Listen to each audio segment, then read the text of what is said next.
ایک بات بتائیے، ہم نے سنا ہوگا کہ نبی پاک، آپ نے بھی سنا ہوگا، نبی پاک صلی اللہ علیہ وسلم نے فرمایا کہ وہ قیامت سے پہلے ایسے ہوگا، قیامت سے پہلے ایسے ہوگا، قیامت سے پہلے ایسے ہوگا، اور ہم سب جانتے ہیں قیامت کے دن کیا ہوگا، حوض کوثر ہوگا، ایسے حساب ہوگا، ایسے حساب ہوگا. یہ غیب نہیں ہے تو اور کیا ہے؟ اور اعلیٰ حضرت سب سے بڑی غیب جو ہمارے لیے سب سے بڑی چھپی چیز ہے وہ رب کی ذات ہے، جس کو اعلیٰ حضرت نے کہا اور کوئی غیب کیا تم سے لیا ہو بھلا، جب نہ خدا ہی چھپا تم پہ کروڑوں درود. جب مصطفیٰ جان رحمت صلی اللہ علیہ وسلم نے خدا کو ہی معراج کی رات میں دیکھ لیا تو اور کوئی غیب کیا بستا ہے؟ ٹھیک ہے. ہاں لیکن آپ کو یہ کہے گا جب تم نے یہ کہہ دیا جو ہو چکا جو ہوگا حضور جانتے ہیں، خدا تیری عطا سے حضور جانتے ہیں، تو بچے کیا؟ نہیں، ایسا نہیں ہے. جب سے کائنات وجود میں آئی ہے اور قیامت تک کی کتنا علم ہے یار؟ اللہ کی ذات کے سامنے تو کچھ بھی نہیں ہے. یہ کچھ بھی نہیں. نبی پاک صلی اللہ علیہ وسلم کا علم نبی اللہ کے مقابلے میں ایسے مان لو جیسے سمندر کے مقابلے قطرہ ہوتا ہے، اتنا بھی نہیں ہے، اتنا بھی نہیں ہے. وہ الہ واحد ہے بھائی، وہ رب العالمین ہے، وہ تمام کائنات کا مالک ہے، اس سے کسی کا مقابلہ ہے ہی نہیں. انبیاء ہو رسول ہو سب اللہ ہی کے بندے ہیں. ٹھیک ہے، تو کوئی مقابلہ آ رہا ہی نہیں ہے. لیکن اللہ کی عطا سے نبی پاک صلی اللہ علیہ وسلم کو علم غیب ہے، یہ قرآن و سنت سے ثابت ہے. ٹھیک ہے. اچھا، ان کے کئی اعتراض ہیں، جیسے کہ ہم حضرت عائشہ کا حرف ہو گیا تب نبی نے بتایا، کوئی دروازے پایا تب انہوں نے بتایا، تو اس پر آپ کس طرح سے دلیل دیں گے؟ دیکھیے، پہلی بات تو یہ ہے، اس کے دو جواب دیتا ہوں آپ کو. پہلا یہ کہ اس میں حکمتیں موجود تھیں. اگر حضرت اما عائشہ کا ہار رسول اللہ علیہ السلام بتا دیتے تو آیت تیمم کب نازل ہوتی؟ یہ برکت ظاہر ہوئی کہ حضرت اما عائشہ کا حضور نے ہار نہیں بتایا، کچھ دیر ٹھہرے، کچھ ٹائم، تو آیت تیمم آئی، امت کے لیے آسانی. ٹھیک ہے. اور اس کے علاوہ بہت ساری چیزیں لوگ کہتے ہیں حضور کو یہ نہیں پتا تھا، یہ نہیں پتا تھا. پہلی بات تو سب کے پیچھے حکمت تھی. دوسری بات، مان لو اگر حضور کو نہیں پتا تھا، اگر مان لو حضور کو نہیں پتا تھا، لیکن جب قرآن کا یہ فرمان آ گیا وَعَلَّمَكَ مَا لَمْ تَكُنْ تَعْلَمْ، اے محبوب ہم نے آپ کو سب کچھ سکھا دیا جو آپ نہیں جانتے تھے، تب تو بات ہی ختم ہو گئی. ایک بات بتائیے، ٹھیک ہے اگر اس بات کو صحیح بھی مان لیا جائے، جب قرآن نے پھر یہ کہہ دیا کہ محبوب ہم نے آپ کو وہ سب کچھ سکھا دیا جو آپ نے، سب کچھ میں تو سبھی کچھ آ گیا نا، غیب بھی آ گیا، سب کچھ آ گیا. ٹھیک ہے، تو یہ بات تو کلوز ہو جاتی ہے، اعتراض کرنا فضول ہے. ٹھیک ہے. اگلا سوال ہے حضرت، ہمارے نبی کو جو معراج ہوئی وہ خواب میں ہوئی یا پھر جسمانی؟ ہاں، اس کے متعلق بھی کچھ لوگ پروپیگنڈا کرتے ہیں کہ مانا حضور صلی اللہ علیہ وسلم کو جسمانی معراج نہیں ہوئی، صرف جو ہے روحانی اور خواب میں معراج ہوئی. تو پہلی بات تو یہ ہے، اگر نبی پاک صلی اللہ علیہ وسلم کو جسمانی معراج نہیں ہوئی ہوتی، ٹھیک ہے، تو جو اس کو فتنہ کہا ہے، فتنہ مطلب آزمائش، جو کفار مکہ آزمائش میں پڑ گئے، انہوں نے بوال کھڑا کرا، وہ کس لیے کرا؟ ایک بات بتائیے زاہد بھائی، اگر میں کہنے لگوں میں نے خواب میں دیکھا، میں مدینے میں تھا، میں مکہ گیا اور میں بیت المقدس بھی گیا، میں فلسطین بھی گیا، میں غزہ بھی گیا جہاں پہ مظلوم پہ ظلم ہو رہا ہے، ٹھیک ہے، تو آپ کو یہ اعتراض کریں گے کیا؟ نہیں کریں گے. کوئی اعتراض نہیں. ہاں، اب دوسری بات میں بولوں، رات کو تو آپ سے مل کے جاؤں، صبح کو آپ کو بولوں میں رات جو ہے فلسطین بھی گیا تھا، غزہ بھی گیا تھا، اور سعودی عربیہ بھی گیا تھا، دنیا کے سارے ملکوں میں گھوم کے آیا. میں تو بلیک ہول بھی دیکھ کے آیا، اور جی جہاں سیٹلائٹ ہے وہاں بھی گھوم کے آیا، اور میں خود گیا، میں نے ان چیزوں کو چھوا، میں وہاں پر ان سے ملا، وہاں پر اس سے ملا، بائیڈن سے ملا، اور جی وہاں کے راشٹرپتی سے ملا، یہاں کے راشٹرپتی سے ملا. تو کیا آپ میری بات پہ یقین کریں گے؟ نہیں کریں گے نا، اعتراض کریں گے. آپ مجھے پاگل کہیں گے، آپ مجھے ساحر کہیں گے، آپ فتنہ کھڑا کریں گے. تو نبی پاک صلی اللہ علیہ وسلم نے جب صبح کو یہ دعویٰ کیا کہ میں نے معراج کو گیا تھا، تو کفار نے بوال کھڑا کیا. کفار نے کہا محمد دیکھو کتنا بڑا جھوٹ بول رہے ہیں. ٹھیک ہے، تو ان کا یہ کہنا، بوال کھڑا کرنا، اس بات کی دلیل ہے کہ نبی پاک صلی اللہ علیہ وسلم نے کوئی خواب کا دعویٰ نہیں کیا تھا، حقیقت کا دعویٰ کیا تھا. اگر خواب کا دعویٰ کرتے تو رسول پاک صلی اللہ علیہ وسلم پر کوئی اعتراض ہی نہیں بنتا تھا. ٹھیک ہے، پھر انہوں نے ان کا پوچھنا کہ بتاؤ بیت المقدس کیسا ہے، اس کے دروازے کہاں، اس کے ستون کیسے ہیں، جو نبی پاک صلی اللہ علیہ وسلم کو اللہ نے بیت المقدس آپ کے آگے کر دیا، آپ نے سارے معاملات کو بتایا. تو اس بات کی دلیل ہے. دوسرا عقیدہ معراج کے متعلق ایک چیز سن لیجئے کہ یہ عقیدہ رکھنا کہ نبی پاک صلی اللہ علیہ وسلم مسجد حرام سے مسجد اقصی تک گئے، یہ بالکل قطعی ایمان کا حصہ ہے. جو اس کو نہیں مانے گا مسجد حرام سے مسجد اقصی تک، وہ ایمان سے چلا جائے گا، کافر ہو جائے گا. کیوں؟ قرآن پاک نے کہا ہے سبحان الذی اسری بعبدہ لیلا من المسجد الحرام الى المسجد الاقصی الذی بارکنا حولہ. پاک ہے وہ ذات جو لے گئی اپنے بندے کو راتوں رات. کیا کہا؟ پاک ہے. سبحان الذی اسرا بعبدہ لیلا من المسجد الحرام. پاک ہے وہ ذات جو لے گئی اپنے بندے کو راتوں رات مسجد حرام سے مسجد اقصی تک. لے گئی اپنے بندے کو تو جسم کے ساتھ ہی تو گئے نہ گئے. ٹھیک ہے. تو مسجد حرام سے مسجد اقصی تک کا انکار کرنا یہ کفر ہے, اور مسجد اقصی سے آسمان تک انکار کرنا یہ گمراہیت ہے. اس سے اوپر کا انکار کرنا یہ کجی ہے, دل میں بندے کے کجی ہے. تو ہمارا عقیدہ یہ ہے کہ یہ فرضیات میں سے ہے, وہ ضروریات اہل سنت میں سے, اس سے اوپر کا انکار کرتا ہے تو اس کے دل میں کجی ہے. بہرحال نبی پاک صلی اللہ علیہ وسلم کو جو معراج ہوئی ہے وہ جسمانی ہوئی ہے, روحانی نہیں ہے. باقی روحانی کا معاملہ تو شاید 27 مرتبہ یا اس سے بھی زیادہ اس طرح کی مفہوم کی روایتیں موجود ہیں جس میں آپ کو خواب میں معراج ہوئی. یہ جسمانی معراج ہے کہ جس کا ذکر قرآن میں موجود ہے. جی. جیسے رجب کا مہینے چل رہا ہے, 27 رجب آ بھی رہی ہے, معراج کا معراج واقعہ اکثر کے نزدیک 27 رجب کو پیش آیا. تو اللہ تعالیٰ کو ہمارے نبی نے انہی آنکھوں سے دیکھا ہے. جی بالکل, سر کی آنکھوں سے دیکھا, سر کی آنکھوں سے. فتح اللہ کے مقام میں جا کر دیکھا. مقام قوسین یا ادنی, 2 گز یا اس سے بھی کم کا فاصلہ. اچھا, جو جنت میں اور دوزخ میں یعنی دونوں میں جب آپ نے دیکھا جا کر جی تو عورتیں زیادہ نظر آئی تھیں جہنم میں, تو یہ خواب میں تھا یا پھر معراج کی رات میں کیا بیان ہے؟ دیکھو, معراج میں جو کچھ بھی ہوا ہے وہ سب جسمانی ہے. ٹھیک ہے, جو کچھ بھی معراج میں آپ سدرا پر گئے, آپ آدم علیہ السلام سے ملے, عیسیٰ علیہ السلام سے ملے, موسیٰ علیہ السلام سے ملے, جس سے بھی ملے آپ وہ سب جسمانی ہے. ٹھیک ہے, جسمانی. ٹھیک ہے. اچھا, ایک سوال ہو رہا ہے کہ حضرت نبی کریم صلی اللہ علیہ وسلم کے زمانے میں کچھ ایک قبیلے کے لوگ آئے اور وہ بیمار تھے, وبا پھیل گئی تھی ان کے یہاں, تو وہ کہنے لگے کہ حضرت ہمیں اپنے یہاں رکنے کی آپ جو ہے اجازت دے دیں. تو ہمارے نبی نے انہیں جو ہے اونٹوں میں جہاں اونٹ بنتے تھے وہاں رکنے کے لیے کہا ان کا دودھ پیو اور پیشاب بھی پیو. تو یہ کہاں تک صحیح ہے روایتی؟ ہاں دیکھو, اس کی 2 باتیں. ایک چیز تو یہ کہ اس پر بہت سارے لوگ بہت پروپیگنڈا کرتے ہیں کہ دیکھو اسلام کے اندر اونٹ کے پیشاب کو پینے کو جائز کہا گیا, ان کے نبی نے کہا. تو ایک بات تو یہ کہ نبی پاک صلی اللہ علیہ وسلم کے پاس جب وہ لوگ آئے, ٹھیک ہے, تو نبی پاک صلی اللہ علیہ وسلم صاحب شرع تھے, ان کو شریعت میں اختیار تھا, وہ کسی کے لیے کوئی چیز چاہے جائز کر دیں, کسی کے لیے ناجائز کر دیں. جیسے سونے کی چیزیں استعمال کرنا آدمی کے لیے جائز نہیں ہے, لیکن ایک صحابی رسول کے لیے اللہ کے رسول نے اس کو جائز کر دیا. ریشم استعمال کرنا مرد کے لیے جائز نہیں ہے, لیکن ایک صحابی کے رسول کے لیے, ایک صحابی کے لیے رسول اللہ علیہ السلام نے جائز کر دیا. یوں ہی نبی علیہ السلام صاحب شرع تھے, اور نبی جانتے تھے غیب سے کہ کس کے لیے کون سی دوا, کون سی چیز اس کے مرض میں کام آئے. تو ان کے لیے آپ نے وہ اونٹ کا پیشاب اور دودھ کو تجویز فرمایا. ٹھیک ہے. دوسری بات, نبی پاک صلی اللہ علیہ وسلم اللہ کی ہمارا حسن ظن ہے, اللہ کی عطا سے یہ بھی جانتے تھے کہ یہ جو لوگ ہیں اسلام سے پھر جائیں گے, اسلام سے پھر جائیں گے. اس لیے نبی علیہ السلام نے ان کو اونٹ اور پیشاب پینے کا حکم دے دیا, اس سے شفا یاب ہوئے, اور وہ جیسا کہ تاریخ میں ملتا ہے وہ مرتد ہو کر سب کے سب اونٹ لے کر بھاگ گئے چوری کر کے. ٹھیک ہے. تو بہرحال اب یہ جائز نہیں ہے, کوئی اونٹ کا, گائے کا, کسی چیز کا پیشاب پیے, اس کی اجازت نہیں. یہ اسلام میں بالکل منع ہے پیشاب پینا. ٹھیک ہے حضرت.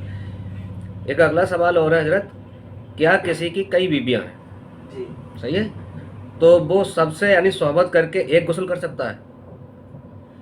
ہاں, چاہے ایک بیوی ہو یا 4 بیویاں ہوں, ٹھیک ہے, چاہے 2 بیویاں ہوں. اگر کسی نے ہم بستری کی, اس کے بعد دوبارہ کی, تیبارہ کی, چاہے کتنی بار بھی ناپاک ہوا, اس سے ایک غسل کر سکتا ہے, اس میں کوئی مسئلہ نہیں. کوئی مسئلہ مان لیجیے ایک ہی بیوی ہے, اس سے ہم بستری کی, پھر کچھ دیر کے بعد, 1 گھنٹے بعد, 2 گھنٹے بعد پھر اس سے ہم بستری کی, تب بھی ایک ہی غسل سے کم چل جائے گا, کوئی مسئلہ نہیں, اس میں کوئی مسئلہ نہیں. ٹھیک ہے.